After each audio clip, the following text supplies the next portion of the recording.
Time now for business news. On this week's episode of Know Your CEO, we get to interact with Eddie Butita, the Chief Executive Officer at Stage Presence Media. Eddie is also a comedian, actor, events host, content creator, writer, and producer. We talk about the Netflix deal he landed as we scrutinize if content creation really pays, and of course, the later side of the comedian. Follow keenly.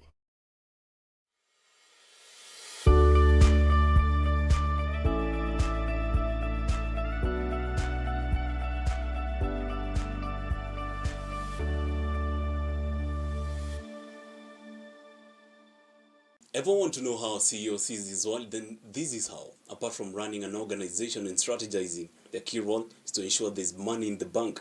Our CEO this week is Eddie Butita. Eddie, welcome to the conversation. Pleasure. Eddie is the director at Stage Presence Media. Eddie is also an actor. He's also a comedian. He's also an event host, and so much. Eddie, what is the business that you lead here? Stage Presence Media is a creative agency which mainly focuses on solving problems using creativity. So what we do, we create strategies, we create scripts, we create concepts for individuals, companies, and also business to business ideas. So basically, we are a creative agency. Only limited to media? Not limited to media, because it has two aspects. The other aspect, which is limited to corporate and a bit of media. Then we have a baby called SPM Buzz. This one is the media wing now, which fully focuses on media. Eddie, what are some of the projects you've undertaken? Maybe to mention a few. The projects that we have. Okay, internal. We have Dubai Summer Laughs. It's a comedy event that happens outside the country. We have Eddie Butita Campus Tour, which the last one went to 20 campuses across the country, targeting over 100,000 youths. And we have a lot of projects that are in house, but to mention things that we've done and our clients, we've worked with brands like Britam, Indomie Kenya, DKT International, UAE Exchange, Bonfire. We've had a lot of clients that we've worked with. Eddie, comedy and content creation, is it what you wanted to do while still young? Yes, but not young at the 6 years, 5 years. I realized later in life, when I think I was in Form 3, that I've always had a passion in creating. And when I was young, I would create things, maybe remix the songs that existed. But now that was just like an activity or daily life activity, what a child would do. So to me, it was not that this is what I'm going to do. Because me, I wanted to be an aeronautical engineer. I was fascinated about how aircrafts work. So now in high school, when I go to high school the first year, so that's Form 1, I go to a school where the culture of drama and music festival is very big, and I feel like this thing is something that I've always wanted to be part of. Slowly I began building the interest of script writing. I write scripts when I was in Form 4, like 3. I still have some of them that have never been staged.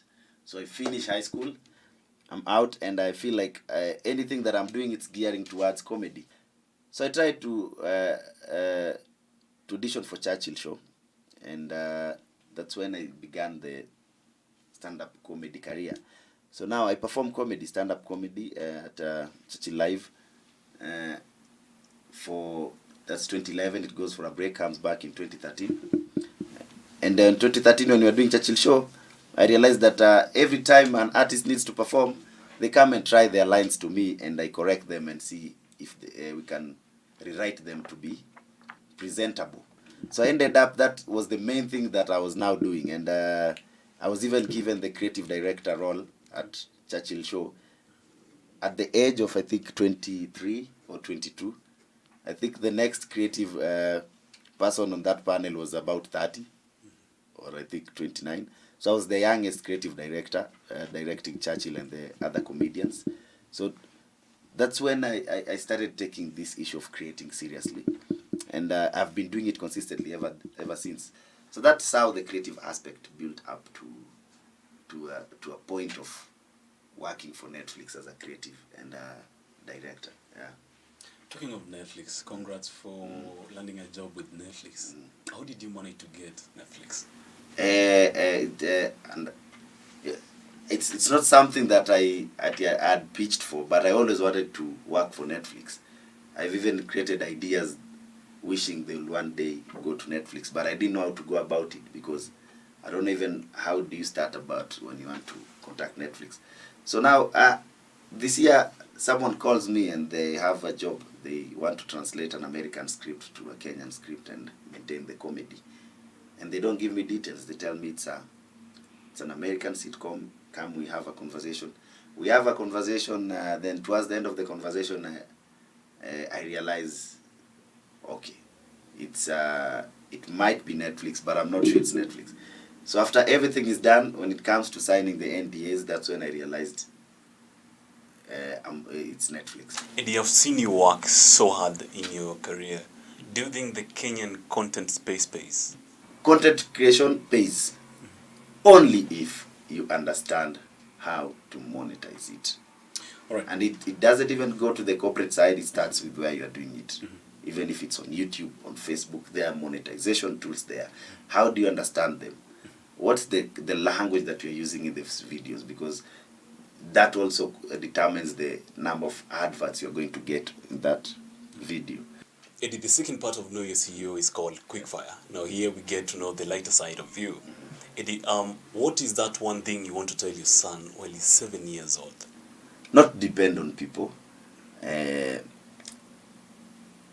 Just be you. Do something that fully depends on you. And if it makes sense, people will come. Eddie, what is your dream car? My dream car, it has to be Range Rover Vela. How far is it from coming? Maybe 2 days. What is that one thing Kenyans don't know about you?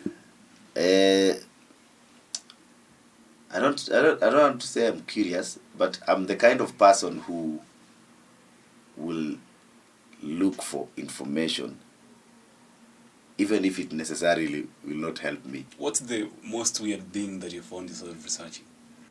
I've researched about, okay, it's so weird, I don't know if I can mention it. You just say. Manhood transplant.